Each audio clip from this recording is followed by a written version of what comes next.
ಹಾಂ ಹಾಂ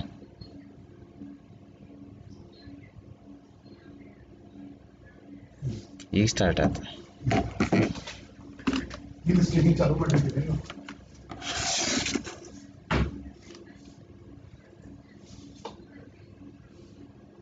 sir? Live ಅಂತ ಗೊತ್ತಾಗ್ತದ. ನೀವು ಶೇರ್ ಮಾಡಿರಲಿಲ್ಲ? ಶೇರ್ ಮಾಡಿದ್ದೇನಲ್ಲ. White screen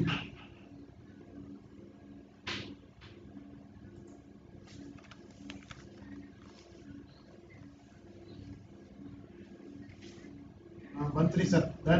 done. Done. Yes. ನಾ ಮಾತಾಡಿದ ಕಳ್ಸತ್ತದ. ಮಾತಾಡ್ರಿ. Hello sir, am I audible?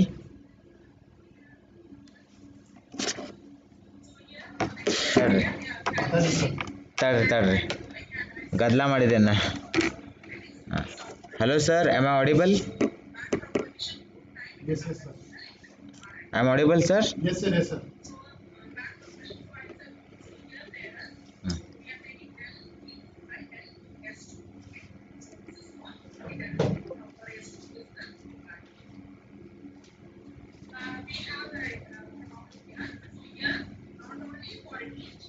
ನಿಮ್ದು ವಿಡಿಯೋನು ಬೇಕಲ್ಲ ಇದಕ್ಕೆ? ವಿಡಿಯೋ ನಿಮಗೆ ಬೇಕೇನ? ವಿಡಿಯೋ ರೆಕಾರ್ಡ್ ಮಾಡಿಲ್ಲ ಸರ್. ಹಾಂ, ನಿಮ್ದು ಫೇಸ್ ಕಾಣ್ಬೇಕೇನಂತ ಕೇಳಿದೆ. ಓಕೆ, ಸೊ ಡೈರೆಕ್ಟ್ಲಿ ಸ್ಟಾರ್ಟ್ ಮಾಡಿಬಿಡ್ರಿ. 3:30 ಅಂತ ಹೇಳಿ, ಇನ್ನೂ ಟೈಮ್ ಐತಿ. 5 minutes. ಎಷ್ಟು ಮಂದಿ ಬರ್ತಾರೆ ನೋಡೋಣ. ಅಲ್ಲಿ ಆನ್ಲೈನ್ ಗುರ್ತಾಗೈತಲ್ಲ. ಯೂಟ್ಯೂಬ್ ಕಾಣ್ತದೆ. 5 ಮಂದಿ ಆಗ್ಯಾರ ಸರ್.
ಯಾವುದು ನಂಬರ್ ಇದೆಲ್ಲ ಇದು ನಂಬರ್ ಯಾವ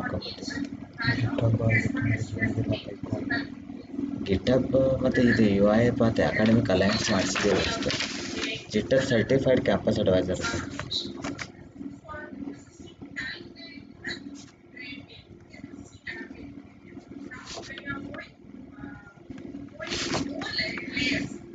ಸಾಕ್ಬಿಟ್ರಿ ಸರ್, ಭಾಳ ಎಲ್ಲ ತೊಗೊಂಬಿಟ್ರಿ.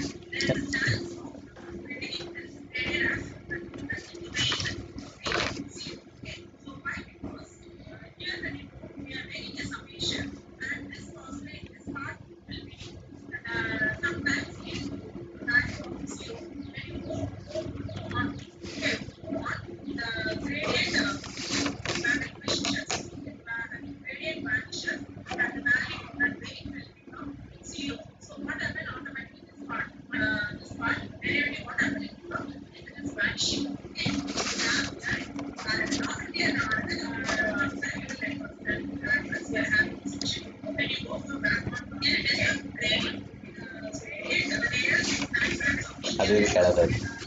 ಮತ್ತು ಟೆಸ್ಟ್ ಮಾಡಕ್ಕೆ ಇಟ್ಟಿದ್ದೆ.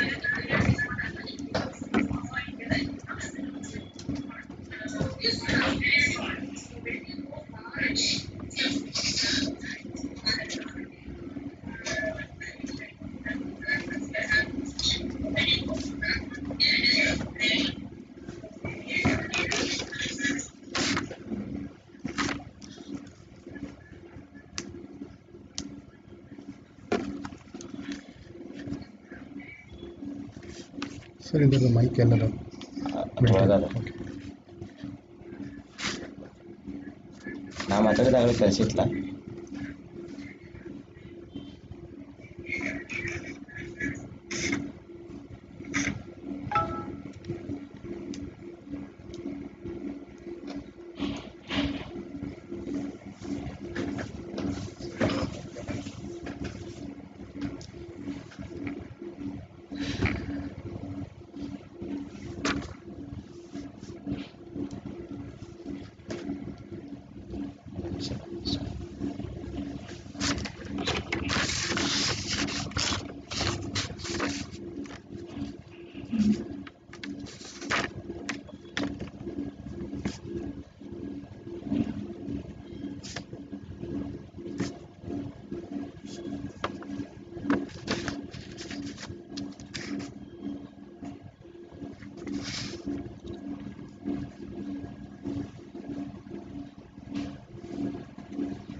Good afternoon, everyone.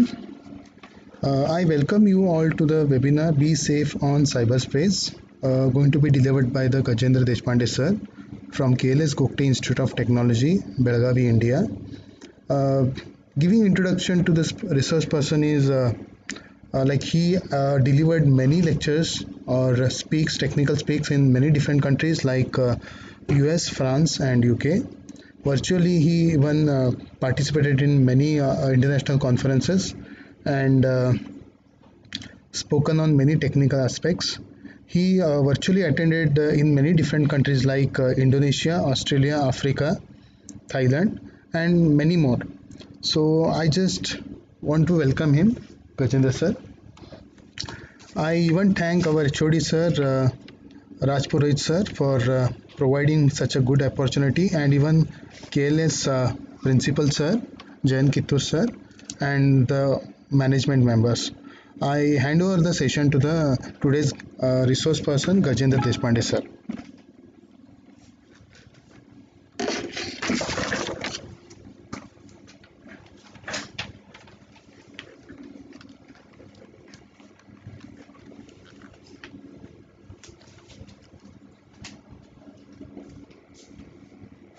Good afternoon, everyone. Thank you, Raghavendra sir, for providing my introduction.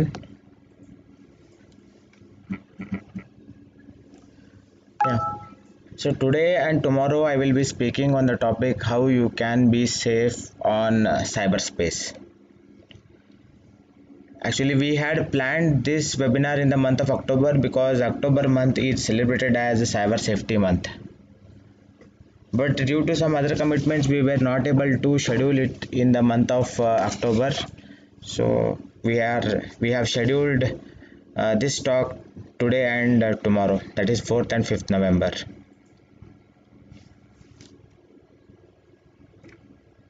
So in today's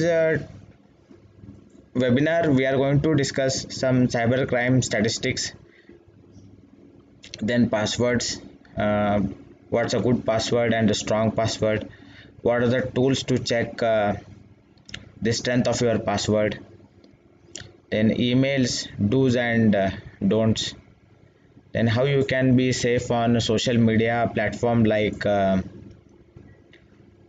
Facebook, then what are the guidelines to be safe on instant messaging tools like WhatsApp and Telegram, and how you can download files safely on the internet. Then finally, the safety tips for using ATM. So some cybercrime statistics here.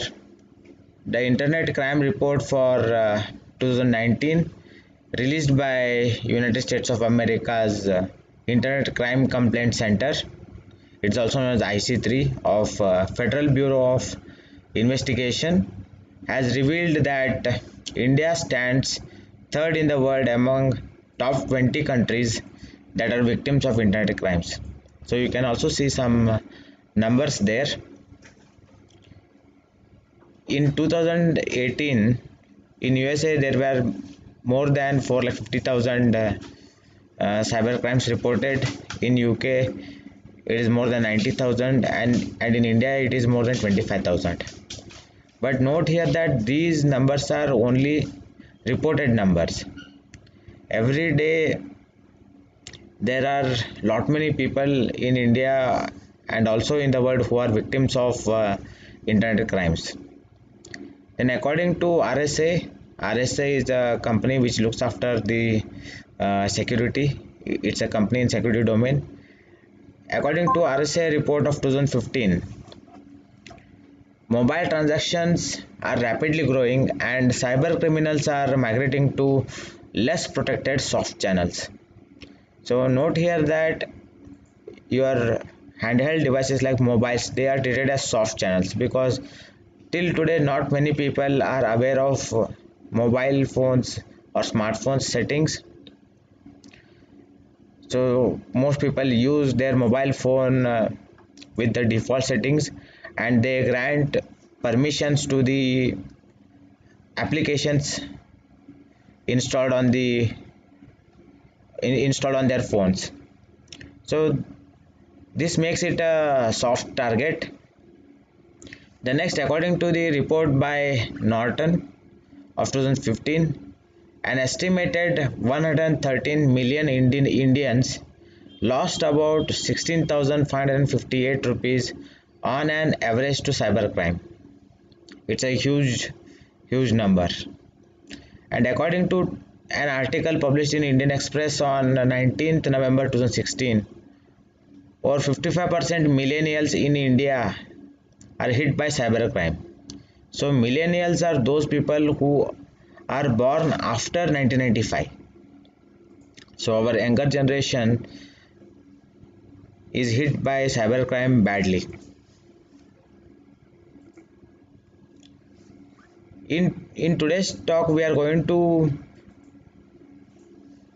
discuss few tips, few tools and few guidelines regarding how to be safe on internet.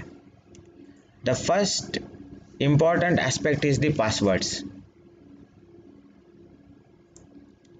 So in passwords, we know that whatever applications we use on the internet, you need a password to use those applications. And note here that you should be setting the strong password. In the next slide, I will be discussing how to set a strong password and what are the different tools and some guidelines. You should never set a weak password, and there are tools to actually determine whether the password is a strong password or a weak password. Most of the applications you use, they have inbuilt tool. The moment you start typing the password, they will indicate whether your password is strong or weak or medium. Even if it is not there, then they say that to set the strong password, you must have a combination of lowercase letters, uppercase letters, special characters, digits and so on. So you should be using all those characters and create a strong password. Then one more important feature is two-factor authentication. So you can either link your mobile phone or email ID so that you get some a secret code, 4-digit or 6-digit code. So once you enter those codes, you will be given access to your application's dashboard. So see here that two-factor authentication is the additional security which you need to configure apart from your password. Okay. And it is better that you use your personal mobile phone and not any other person's phone for two-factor authentication, and never leave your mobile phones. Then next, some applications, if they don't provide two-factor authentication, they provide sometimes one-time login. So in one-time login, what happens is, if you select this option, password will come to your email ID or mobile number, and whatever password you receive, you need to enter that code. It is basically passwordless system. Each time you are going to get a new password to your email ID or mobile number. Now the example for two-factor authentication is your Gmail. So Gmail provides the facility of two-factor authentication, whereas Hotmail uses one-time login. Then next is social engineering. Why I have included this term here is, everybody speaks about strong password. It may be the world's strongest password, but it can be hacked in seconds. So basically in cryptography, we speak about the strength of the password, strength of the key, and we say that if password is complex, if it is not a dictionary word, if it is a combination of uppercase letters, lowercase letters, digits, special letters, and also the uh, password with great length can secure you. But that is not the case. With social engineering, you can hack any password within seconds. So social engineering is a technique using which we gather, or hackers gather, the information. So they collect information about the target, say for example organization or a person, then their details like their date of birth or date of formation, key people, right? After collecting the information, they frame the attack vector, and that can be used to crack any password. So no password is secure. So don't just go by computing terms. Okay, you can set a strong password. I will show the strength of the password, and it shows that to break a password so many years are required, but don't believe those things, because that can be hacked in very less time using social engineering techniques. I can also call an organization and pretend that I am a legitimate officer, and I can try to collect all the information, and that can be hacked. So you might have heard that many people are losing money from their savings account or from their bank account. So basically how it works is, you will receive a call, and some person on the other side says that he is a bank representative and he needs so and so data. That is, he will collect your card number, CVV, and also the OTP. Once you provide it, he will just enter those details, and he will transfer the amount to your account. So this is the best example for social engineering. Okay, so however secure your system may be, but the person who is expert in social engineering tactics can hack it. Okay, now there's a very wonderful website, so you can note down this website. I will also show some demonstrations here. It's known as haveibeenpwned.com. So if you visit this website, you just enter your email account, and it will show on what all websites you have registered and whether the password is compromised. So let's see the demo of this website.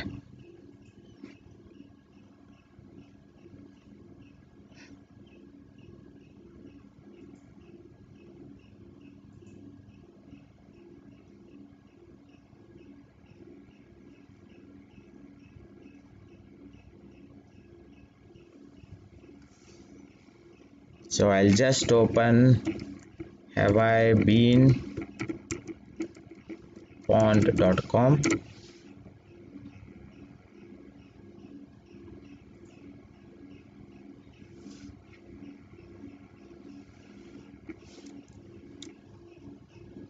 some errors. Google.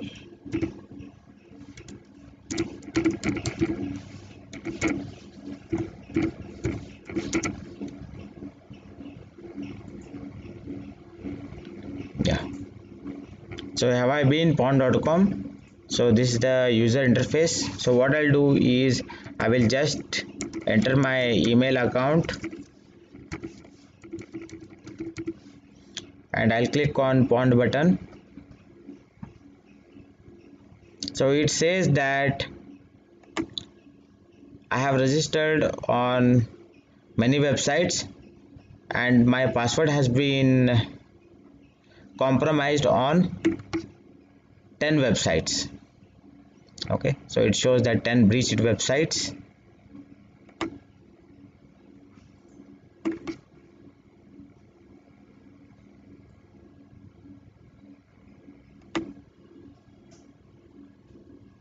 Okay, so for example, you can see here on the screen this password, this email account's password was compromised on 000 web host, then on Adobe, then on Check, then on exploit.in, on iMesh, on Linux forums, on Netlog, and on Toondo. So on many websites, on almost 10 websites, this email account's password has been pawned. That means it has been compromised. Okay, so what hackers do is they hack the database of these service providers and they sell it in the dark web. So other hackers, what they do is they just simply buy these databases and use the password and use it for their advantage. Okay, then next, you can also check whether your password is compromised. Okay, so I will enter my password here and I will check whether it is compromised. Yeah, so I have entered my password. So it says that this password has been seen 47 times before. That means this has been compromised. Okay, so if you want to set a new password, then just come to this site and check whether that has been already compromised. Okay, so say for example, I will enter here one more password.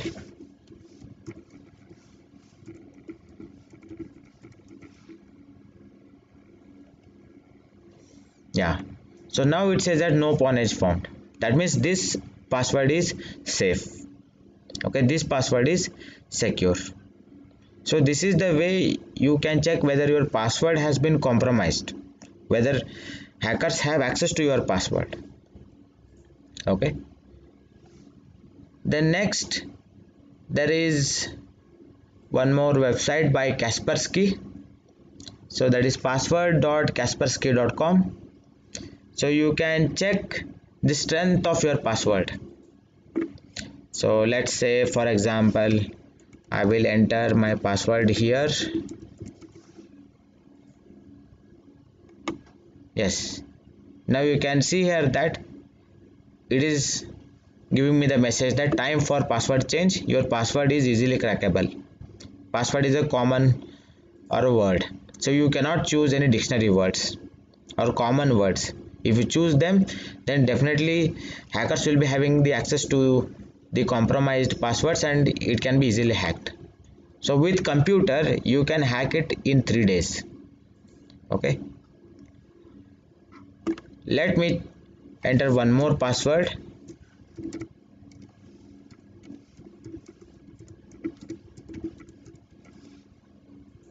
So now I have entered a long password. Now you can see here that it says nice password. Your password is hack resistant. Your password does not appear in any database of leaked passwords. Okay, now it will take approximately 7167 centuries if hackers try to hack it with brute force approach.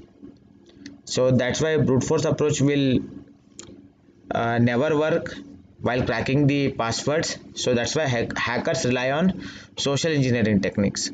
So if they use social engineering techniques, instead of 7,000 plus centuries, they can just hack it in 7 days maybe. Okay, so that's the power of social engineering tactics. They will collect the information about me, my activities, the things around me, and frame a attack vector and hack it. Okay, so just you can spend this time walking to the moon and back 7,000 centuries. Okay, yeah. Then next, this is also a nice website that is known as passwordmeter.com. So you can see here there are many aspects mentioned: number of characters, uppercase letters, lowercase letters, numbers, symbols, middle numbers or symbols, plus the requirements. And also there are some other things are mentioned, that is letters only, numbers only. That means these things you should not have. Okay, the things which are mentioned in green color you should not have. If you include them, then it will contribute towards the strength of the password negatively. So you should consider things which are mentioned in red color in cross mark. Okay, so you can also see here there is a parameter called as rate. So if you include more number of uppercase characters, then the strength of your password will be more. Okay, and it does not depend on the length of the password. Okay, so let's see what will the score of my two passwords. So first I will enter my long password.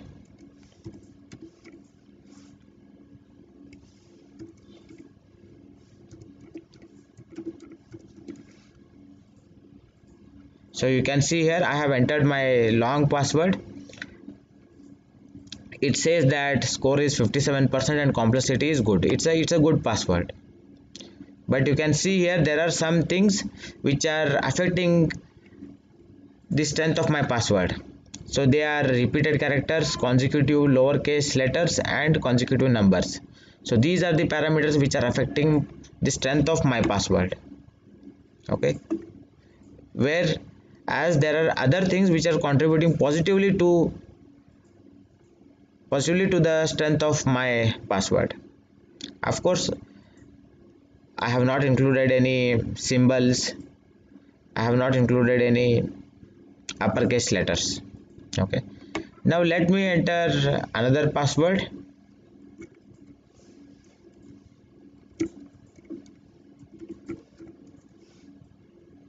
So now you can see here that I have entered relatively shorter password, but the score is now 73%.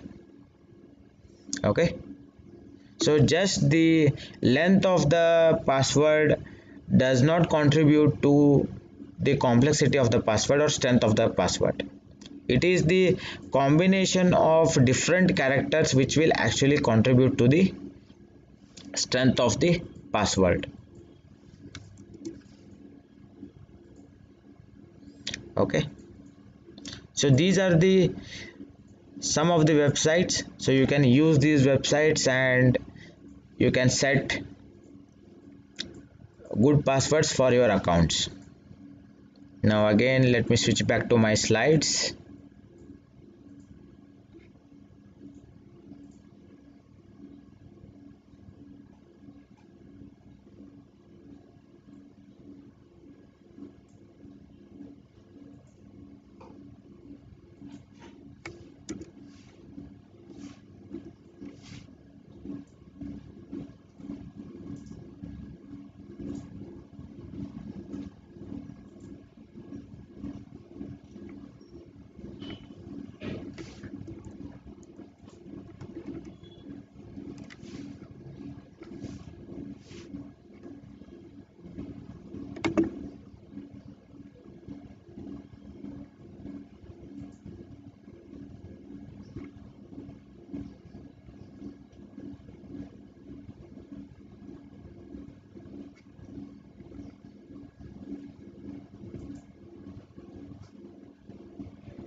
So after seeing those tools, let us discuss what's a good password and a strong password.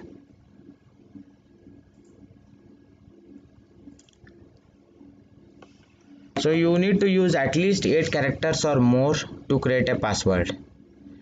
Even if you use 8 characters, that is fine, but you should use the combinations of different letters and characters. The more number of characters we use, the more secure is our password. This may not be true in all cases because we have already seen the demonstration. So apart from length of the password, even the combination of different types of characters plays very important role. Then use various combinations of characters while creating a password. For example, create a password consisting of a combination of lowercase, uppercase, numbers and special characters, etc. Avoid using the words from a dictionary. They can be cracked easily. It is not only the dictionary, any standard list. For example, list of school names, list of person names, list of vegetables, list of fruits, okay, list of cities, list of countries. Okay, so all these standard lists you should avoid. Then create a password such that it can be remembered. This avoids the need to write passwords somewhere, which is not advisable. For example, in case of system generated passwords, if we generate a password from a system, then it will be a long password, and since characters are arranged randomly, you cannot by heart it or you cannot remember it. Okay, so that's why you should use such a password which can be remembered, but it should have all those features of a strong password. Then a password must be difficult to guess. As I have already told you, hackers will try to gather information about you using social engineering techniques. So you can try to set a password which is not at all related to your personality, maybe. Okay, then change the password once in 2 weeks or when you suspect someone knows the password. Okay, so the best thing is to check have I been pawned website, that is HIBP website, and check whether your password is there in the database of leaked passwords. Do not use a password that was used earlier. That's why many banks or credit card service providers or even Amazon, they maintain the list of previous 5 passwords. Even Facebook maintains the previous 5 passwords. Okay, so if you try to enter any of those passwords, they will just disallow it. Then be careful while entering a password when someone is sitting beside you. So see that they are not observing what you are typing. Do not use the name of things located around you as passwords for your account. Don't set your pet's name as a password. Don't set your spouse name or your girlfriend or boyfriend's name as password. Okay, so don't set any objects or any favorite movies or whatever, any favorite people's names. Don't set these things as password because these can be easily cracked using social engineering techniques. Then after passwords, the next important thing is emails. So you might have noticed that you get such type of fake emails. So the best thing is just ignore them.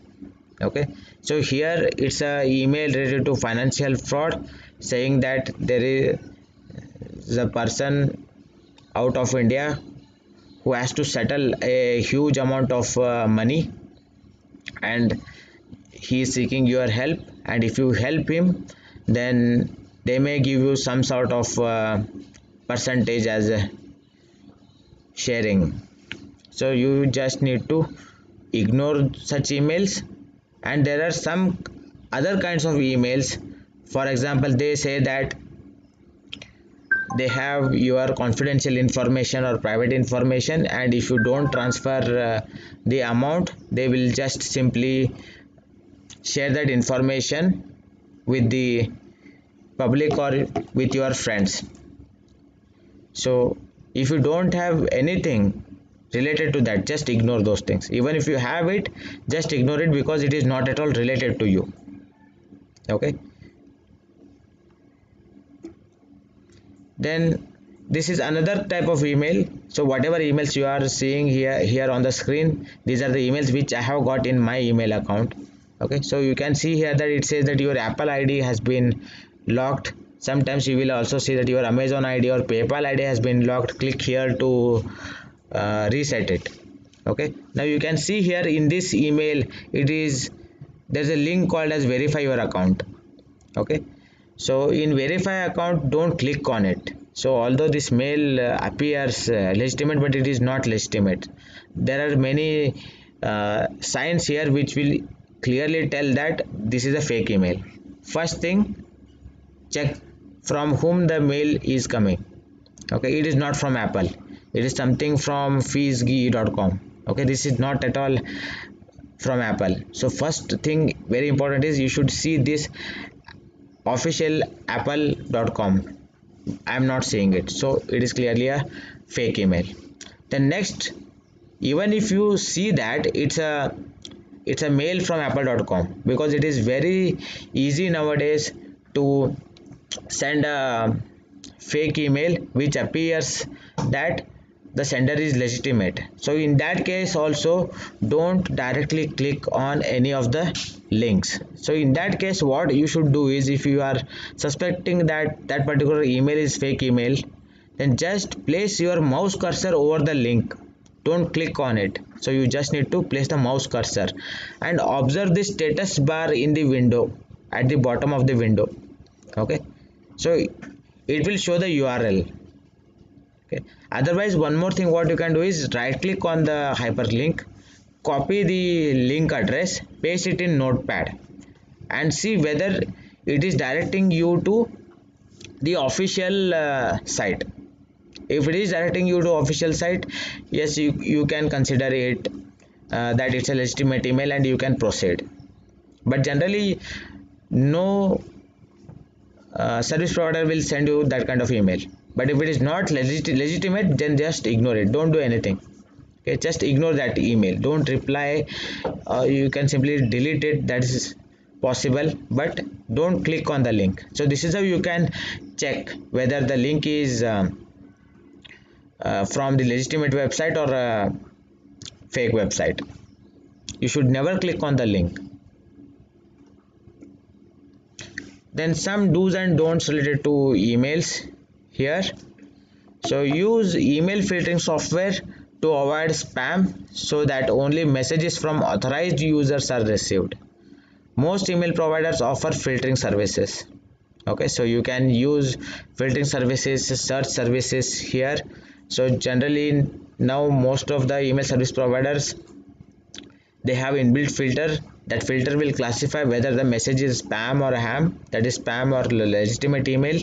So many times it also happens that if the email server detects that from a particular email account continuously mails are being sent, then it may even classify legitimate email as a spam email. So in that case, what you should be doing is, you should also keep checking your junk mail or spam folder also for regular mails, because it is possible that even the legitimate email may go into junk folder or spam folder. So in that case, click on the legitimate email. Then you can always add to safe senders list. So once you add that to safe senders list, that email will start appearing in the inbox instead of junk mail or spam folder. Okay.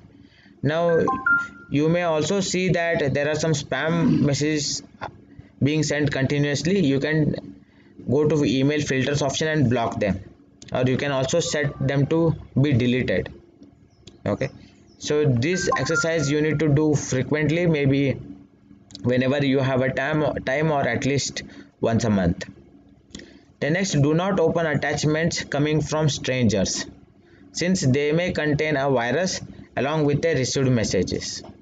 Okay, if you don't know that person, then don't open any message from that particular person. You can open a message, but don't download any attachments, because that attachment may contain a virus or a malware or a spyware, etc, etc. Then next, be careful while downloading attachments from emails into your hard disk, scan the attachment with updated antivirus software before saving it. So now most of the email service providers, they have inbuilt antivirus also, but it is better that you also scan it on your system before downloading it. If you are 100% sure, then only download it, otherwise just delete it or don't download it. Don't download it at the first place.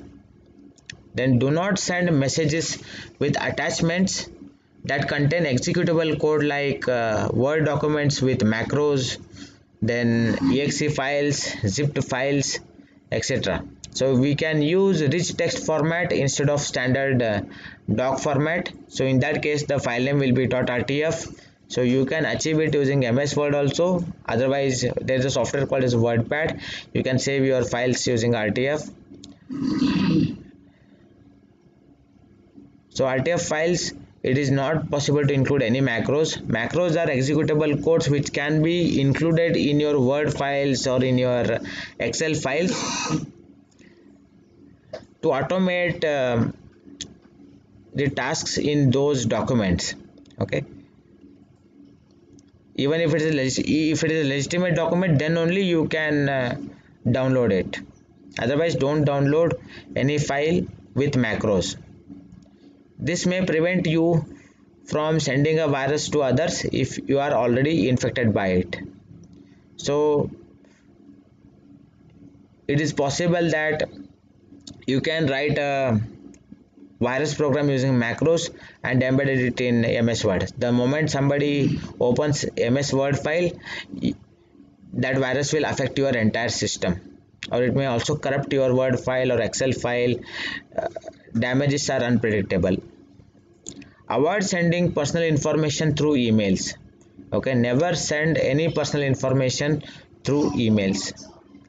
Then avoid filling forms that come via email asking for you to enter your personal information, and do not click on links that come via email. So I have already explained in the previous slide how you can verify that the link is from the legitimate website without clicking on it. Then do not click on the emails that you receive from untrusted users, as clicking itself may execute some malicious code and spread into your system. Okay, so you should open emails only from the trusted source. Then next is social networking. So we know that most of the people, especially our millennial generation or the people who are born after 1995, they are very active on social networking sites. And the present trend, what we see here is even our senior citizens are on social networking sites nowadays. So they may not be aware of different settings. They may not be aware of different settings which are available on those websites. Okay, so you should, so it is our duty to safeguard our millennials as well as our senior citizens. So we should make aware of different settings available on those websites so that they can be safe on those websites. Now the important thing here is that everything is permanent and your social profile is an extension of yourself. So be cautious, be sensible. So that means once the information is created on the internet, it is permanent. You don't have a choice to delete it. Okay, so you may say that I'm deactivating the account, but or I'm deleting the my profile picture. No, because there are many websites which are actually replicating many sites. Okay, if you upload video on YouTube today, that will be replicated on multiple websites after some days. So even if you delete the video from YouTube, it will be still available on other sites. Okay, so this happens automatically. There are many people who write automated scripts. So once you put any information on the internet, it is permanent. So you, at least you cannot delete the your account on Facebook. You can just deactivate it. Now whatever you post online are permanent. So this includes texting. Private is not always private. So this is very important statement. So you can make your profile private. Okay, you can set that only these people can see my content, see my posts, photos, etc. Okay, but once it is posted, then it is gone, then it is no longer private.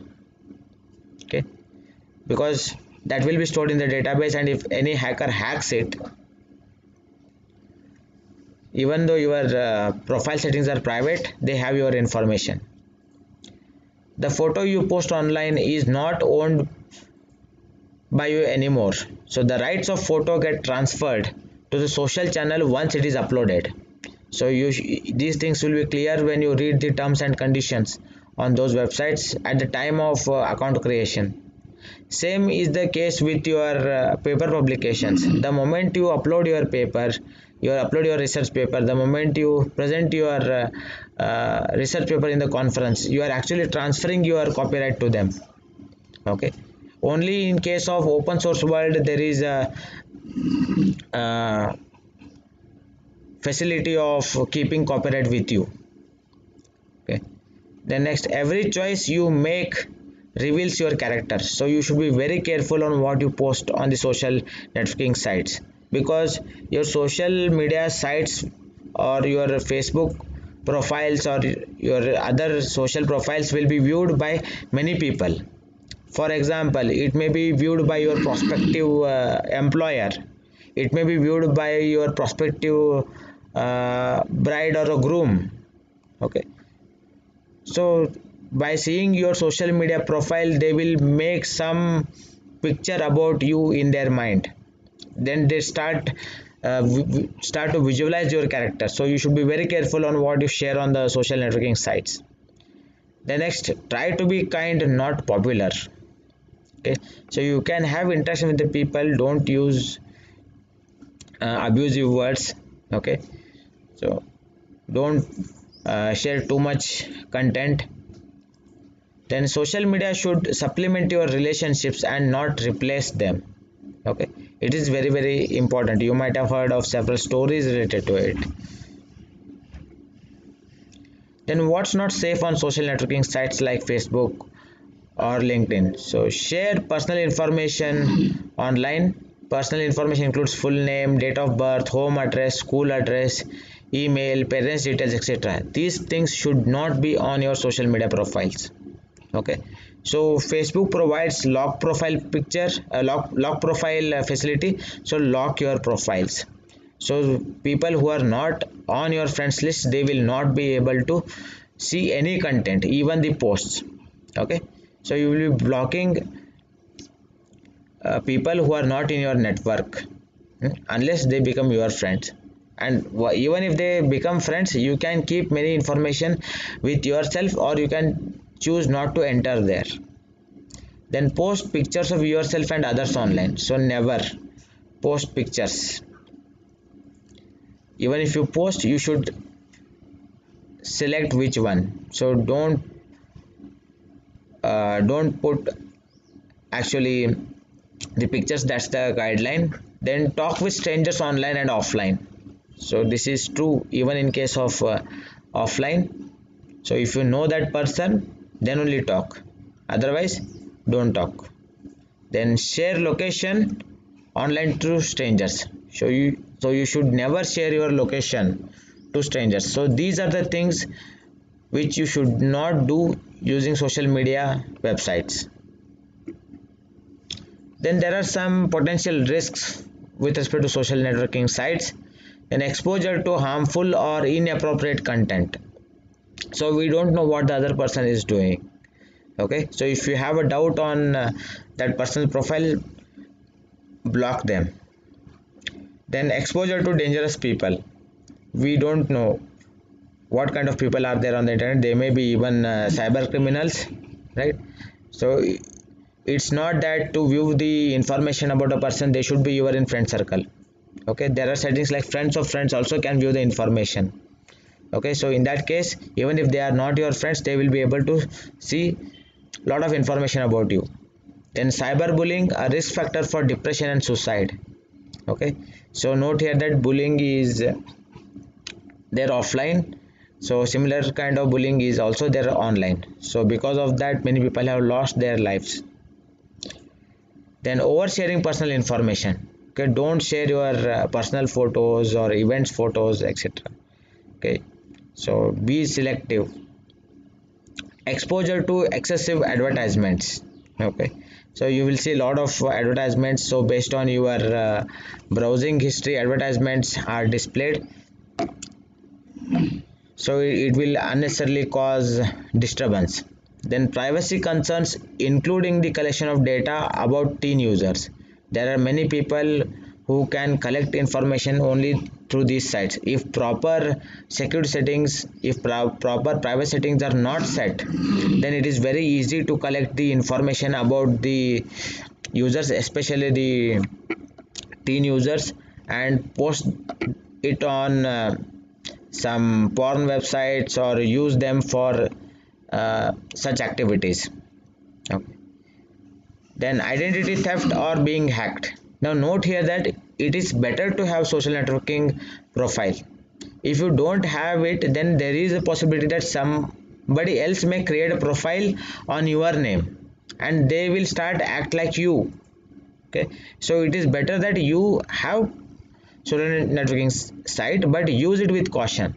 But if you don't have it, even that will also pose some kind of risk. Then interference with sleep, exercise, homework, or family activities. It is not only with the social networking sites, it is also true with the case of excessive use of gadgets, even the mobile phone, games, etc. The next is chatting. We know that there are many people who are not there on social media website, but they are at least there on WhatsApp or Telegram. Okay. Now there are many guidelines which apply to chatting, which are true in case of emails. Now again, never open, accept, or download a file in instant messaging from someone you don't know. If you don't know that person, then don't download anything from that person. Okay, then if the file comes from someone you don't know, don't open it unless you know what the file is. Okay, then contact the sender by email or by phone or some other method to confirm that what they sent was not a virus. Okay, because you can hide a code in many types of files. The moment you open it, it gets activated and it will affect your device, it will affect you, because we don't know what kind of software it is and what is the objective. Is the objective is to steal the data, or the objective is to destroy the uh, data on the system? Then visit Microsoft Update to scan your Windows computer and install any high priority updates that are offered to your PC. So it is even true in case of your mobile phones. Okay, keep updating all your applications on mobile phone, keep updating all your applications on your laptop, keep updating operating system on mobile phone, keep updating operating system on your laptop or a PC. Okay, because each update will be having a patch to known issue. Okay, known security bug, so they might have taken care of it and it will safeguard you at least for that known concern. Now if you have automatic updates enabled, the updates are delivered to you when they are released, but you have to make sure you install them. Okay, it is always better that you enable this option, automatic updates, so whenever there is an update you will get a notification and you can install them. Then similarly, the concerned software patches from Linux OS also need to be updated. Okay, there are commands, there are tutorials on the internet, so you just need to follow those to update your Linux operating system. Use up-to-date version of your instant messenger software for better protection of your computer against viruses and spyware. So the moment you receive update for your WhatsApp messenger, the moment you receive update for your Telegram messenger, update it. If you are using MSN messenger, upgrade to Windows Live Messenger, which will block attachments that might contain malware and allow you to scan attachments for viruses. So basically update all the softwares on your PC, on your gadgets, on your mobile phones. So you are already aware that there are many instant messaging softwares, but use only those which are familiar, and use only those which releases updates regularly. Now, like email viruses, there is a possibility of instant message viruses. They are also malicious programs, but instead of emails, they will be shipped to instant messaging platforms. So spam is the short form for spam over instant messaging. So it uses platforms like WhatsApp or Telegram to send spam messages over these platforms. So like email spam messages, a spam message also contains advertisements. It generally contains web links. By clicking on those links, malicious code enters into your PC. Sometimes you might have also noticed that whenever you visit a site, you get automatic pop-up which asks you to install some software, some application. But note here that that app is not from Play Store. Okay, so it is automatically loaded. So don't install any such applications. Antivirus software can help to detect and remove IM viruses from your computer only if you keep antivirus software up to date. This is very important. You have to keep the antivirus software up to date. Then if you have purchased the subscription from an antivirus software company, your antivirus software may update itself when you are connected to the internet. Anti-spyware software can help to protect your computer from spyware and remove any spyware you may already have. So sometimes these will be installed on your browser also. So you need to check the browser settings and remove these viruses.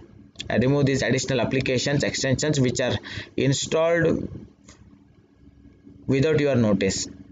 If you don't have anti-spyware software, you can download it, or you can download the Windows Defender. It's a free software. Then next, there are some guidelines you should follow whenever you are dealing with downloading softwares. So while downloading any file, close all applications that are running on your computer. Let only one setup file run at a time of downloading. So that means you can download only, or you should download only one setup file at a time. Close all important applications in order to be safe if something goes wrong while downloading. Then set firewalls, set antivirus to actively scan all files you download. The moment you start downloading your antivirus software, it also starts scanning your download. If it sees that that particular software which you have downloaded is malicious, it will alert you. Okay, then you can decide whether to delete it or whether to continue with that file. Scan all the files after you download, whether from websites or links received from emails. Then always use updated antivirus, spam filter and spyware to help detect and remove virus. Spyware from the application you want to download. Then never download any files like music, video, games and many more from untrusted sites, and don't go by the recommendations given by your friends or made by any random websites comments. So this is very important. Okay, don't go by the recommendation of your friends and random websites. You should personally verify them. Okay, check that the URLs are same and always download games, music or videos from the secure websites, like which uses HTTPS websites instead of HTTP. So in the web address, it replaces HTTP to HTTPS. The HTTP refers to hypertext transfer protocol secure.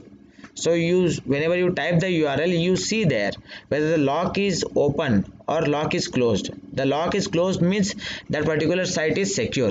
In Google Chrome, at least you will see green tick mark saying that this site is secure. You should be very careful when you are doing financial transactions and when you are submitting any information. You should at least never submit, or you should never do any financial transactions which use only HTTP protocol. Then download anything only from trustworthy websites. Don't click links to download anything you see or unauthorized sites. So if any dirty words appear on the website, just close the window, no matter how important it is, because spyware may be installed on your PC from such websites. Then check the size of the file before you download. Sometimes it shows a very small size, but after you click it increases the size of the file. In that case it's a virus, so just stop the download.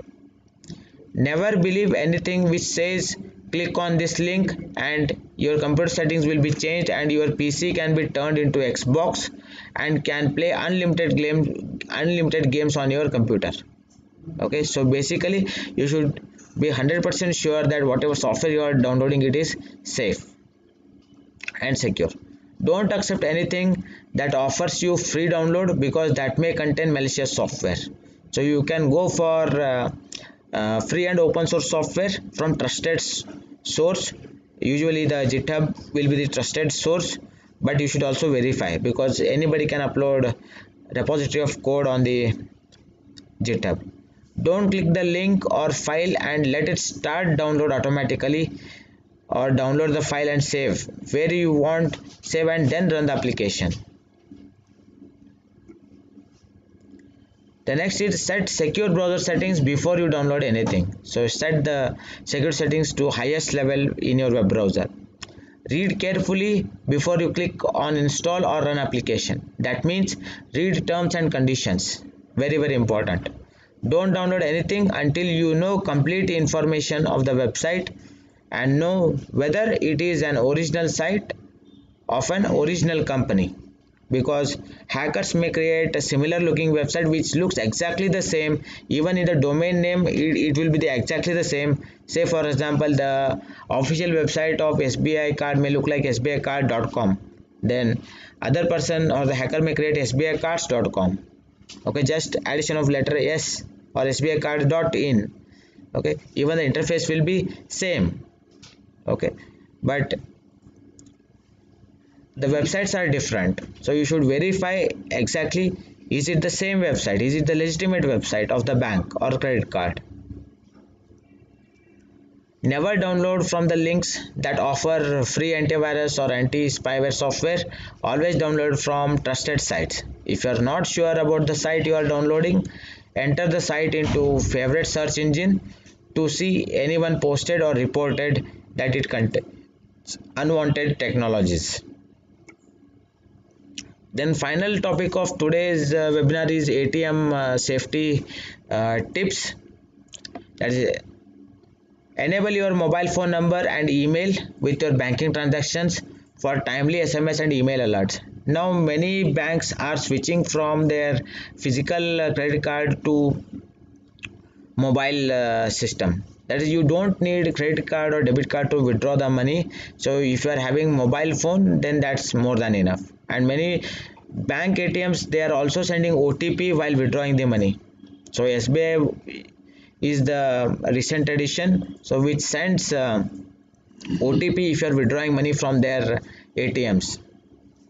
Your financial institution or bank will never send you an email asking you to enter your banking details online. This is very important statement. Okay, no bank will call you, no bank will send email or SMS asking for your banking information.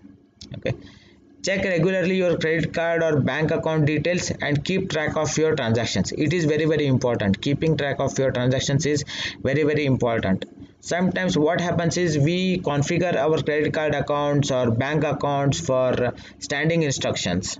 Okay, so maybe due to bug in the system, or maybe we may forget something, or sometimes these settings are done automatically. Okay, because business people, they think only the business, so they make write the application in such a way that your credit card may be automatically added for auto debit facility. Okay, so periodically check whether your account is set for auto debit or standing instruction. If you don't want, then just remove your credit card information from that site. Okay, the next is update your details such as change of address for receipt of your checkbooks, statements, debit or credit cards at the right address. Otherwise it may go to old address and you may not be able to take appropriate action. For protecting phishing attacks, your browser should be enabled with phishing filters, and never click links in your email for updating and transactions. Keep a strong and easy to remember password and change it regularly. Wishing is form of phishing, where instead of people receiving an email trying to lure them into giving personal information, the criminal uses a phone call, either live or automated, to attack the bank or credit union customer and get critical information. So in phishing, what happens? Uh, these criminals will call the customers of the bank, whereas in case of wishing, these criminals will call to the bank directly to get the customer information. Okay, so it will be done, it can be done either way.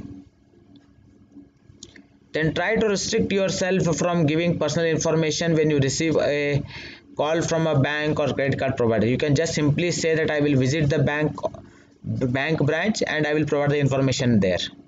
Look for a no tampering sign. Crooks often place these to stop anyone curious about a new piece of equipment. Then steer clear of a jammed ATM machine that forces customer to use another ATM that has a skimmer attached. So often a criminal will disable other ATMs in the area to draw users to one that has the skimming device on it. So if you see that there are some ATMs which are not allowing you to withdraw the money, simply change the area, go to different area and try to withdraw the money.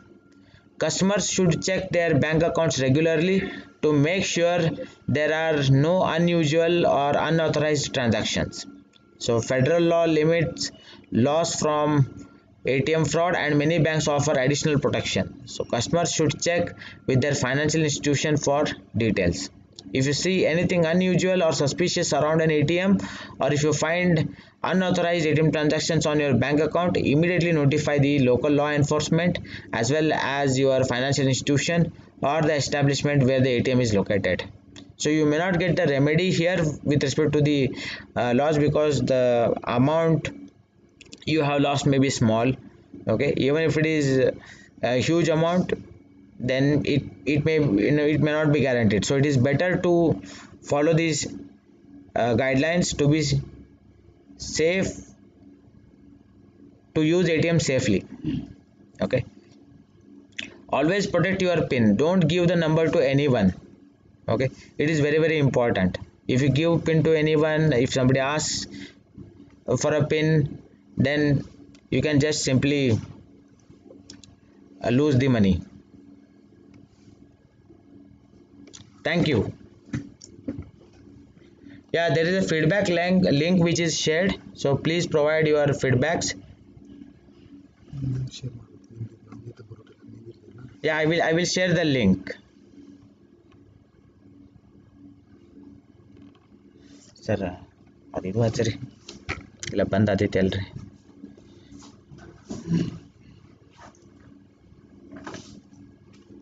Sir ಇಲ್ಲ group ಒಳಗೆ ಹಾಕ್ಬಿಡ್ತೀರೇನು? ಹಾಂ, so feedback link will be shared on the Telegram channel, so please fill the feedback. Thank you everyone for attending today's lecture. Tomorrow also we'll have one more session. Today we have discussed very common topics. Tomorrow we'll be discussing some specialized topics. Hope everyone has enjoyed it. So if you have got any questions, please post them on Telegram channel. I will address those questions. Questions may be in tomorrow's lecture.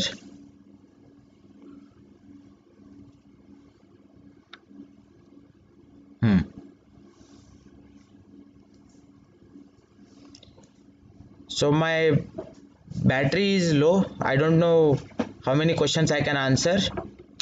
So there's a question from Poonam Chowgule: why hackers will give the password to the dark web?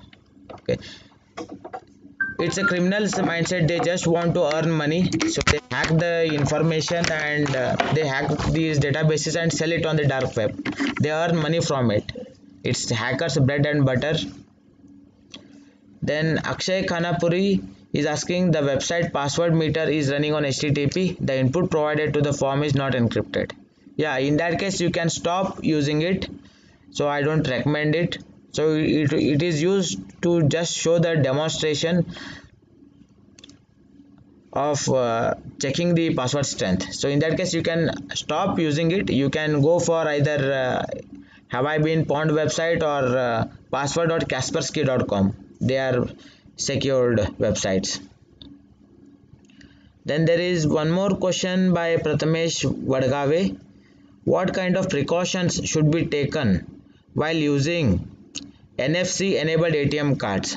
In case of NFC enabled ATM cards, actually the distance, NFC means near field communications, so in NFC they consider the distance, so the distance is limited to only few centimeters, not meters.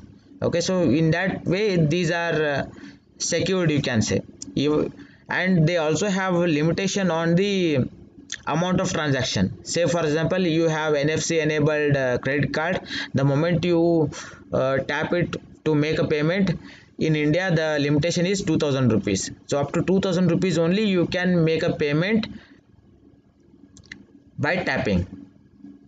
Okay, and it works only in the range of few centimeters. So I hope I have answered all the queries. If you have got any more questions, you can post them here. I can answer them later. Otherwise, you can post them in Telegram channel. I will address those questions in tomorrow's lecture. Yeah, thank you everyone.